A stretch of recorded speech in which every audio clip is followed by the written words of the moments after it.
నాన్న లేడు, రూమ్లో పడుకుని ఉంటాడు. మనం డైరెక్ట్గా అవును రూమ్లోకి వెళ్ళిపోదాం. పదా పద పద. ఏయ్ ఆగో, దొంగలకి ఒక రిథం వాక్ ఉంటుంది, నేను చూపిస్తాను చూడు. టెన్ టెడెన్ టెడెన్. ఈ సమయంలో ఆర్ఆర్ అవసరమా? ఫీల్ కోసం బంగారం. నోరు మూసుకొని రా. బంగారం, నువ్వు ఈ కబోర్డ్లో వెతుకో, నేను ఆ కబోర్డ్లో వెతుకుతాను. వెతుకు.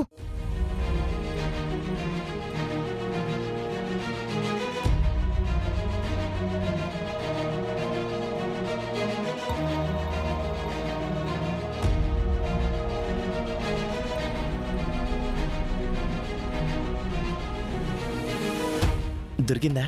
లేదు. అవును రూమ్లో వెతుకుదాం పదా. సరే.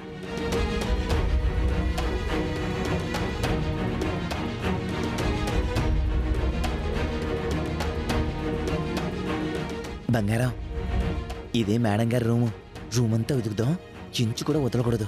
సరే, నువ్వు చూడు. ఇక్కడ చూస్తా.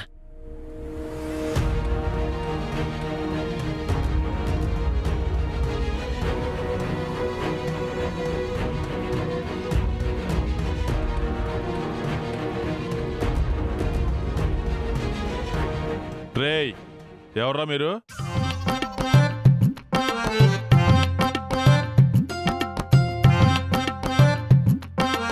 మా ఇంట్లో ఏం దొంగతనం చేయడానికి వచ్చారు? देखो बुड्ढा, तुम हमको अड्डू नहीं आना, अगर आया तो मार डालूंगा. ఆహా, हम ఎవరు అనుకున్నావు? चिट्टी गैंग, तंडू पालें का मेंबर हूँ. चले जाओ यहाँ से, चले जाओ, चले जाओ. రేయ్, మీరు ఏ గ్యాంగ్ అయితే నాకేంట్రా? నేను ఒకప్పుడు బాడీ బిల్డర్నే. నేను మీ సంగతి ఇప్పుడే తెలుస్తాను రా.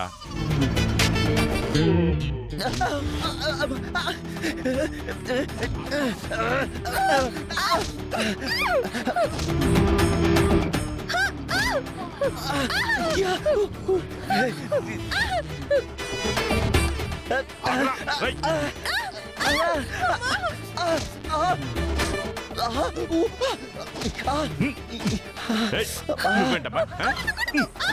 నా ఇంట్లో దొంగతనం చేస్తావా? చీర కట్టుకుని మరి దొంగతనం చేస్తావా? చీర కట్టుకుని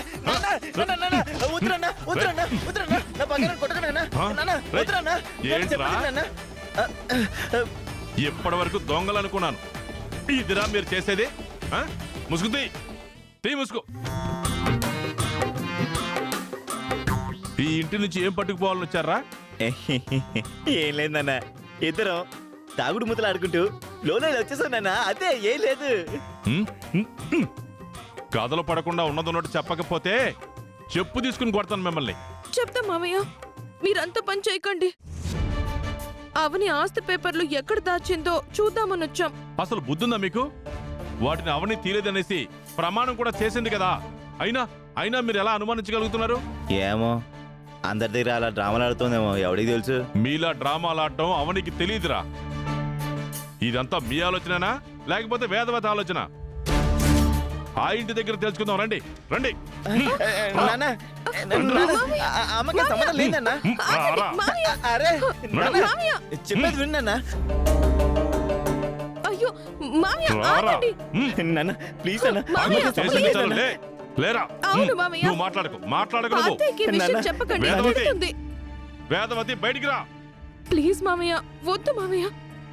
వేదవతి బయటికి రా. ఏంటి ఆస్తి పేపర్ల గురించి కొడుకు కోడల్ని నా ఇంటికి దొంగతనానికి పంపిస్తావా?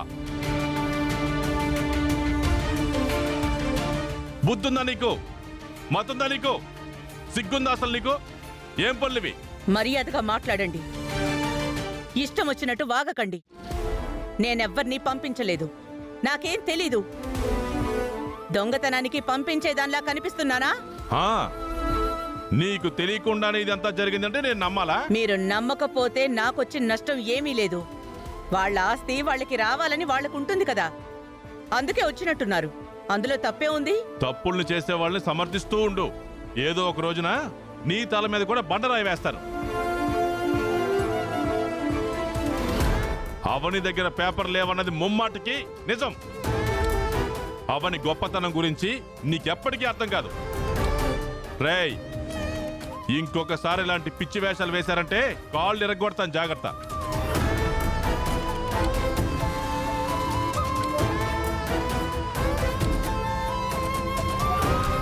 అమ్మా, నీకు చెప్పకుండా వెళ్ళాం, ఏమనుకోవద్దు. పేపర్లు ఖచ్చితంగా దాని దగ్గరే ఉండుంటాయిరా.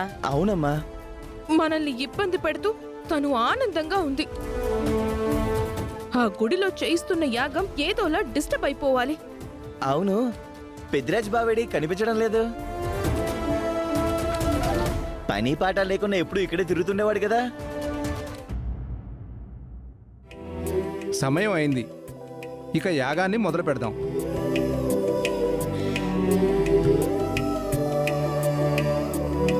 ఈ కుంకుమ బొట్లను పెట్టుకొని కంకణాలను కట్టుకోండమ్మా.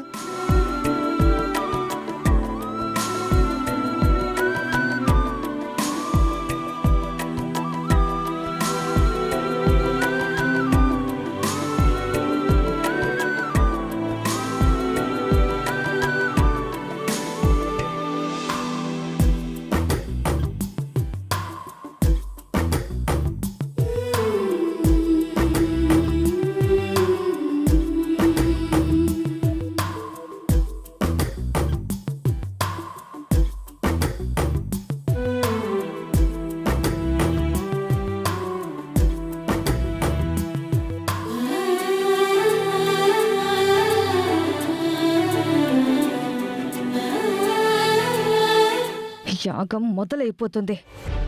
నేను లోపలికి ప్రవేశించలేకున్నాను. యాగం పూర్తయిన తర్వాత అవని శ్రీకర్లు అక్షయ్ను అంటి పెట్టుకునే ఉంటారు. అటువంటప్పుడు అక్షయ్ను అపహరించడం ఎలా కుదురుతుంది?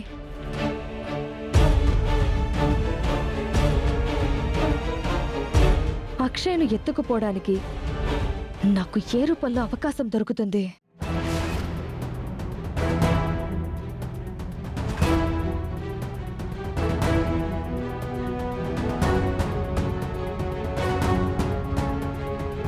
కుటుంబం అంతా యాగం దగ్గరకు రావడం కుదరదని చెప్పేసింది. అవని అక్షయ్ల కోసం నేను రావాల్సి వచ్చింది. వాళ్ళకు అండగా నేనుంటాను.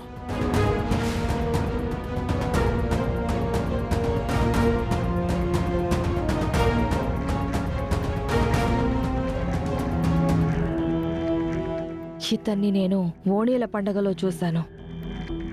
ఆ కుటుంబానికి సంబంధించిన నమ్మకస్తుడైన మనిషి. ఇటువంటి వాడితో అక్షయ్ను బయటికి తీసుకురావడానికి ఒక మార్గం ఉంది.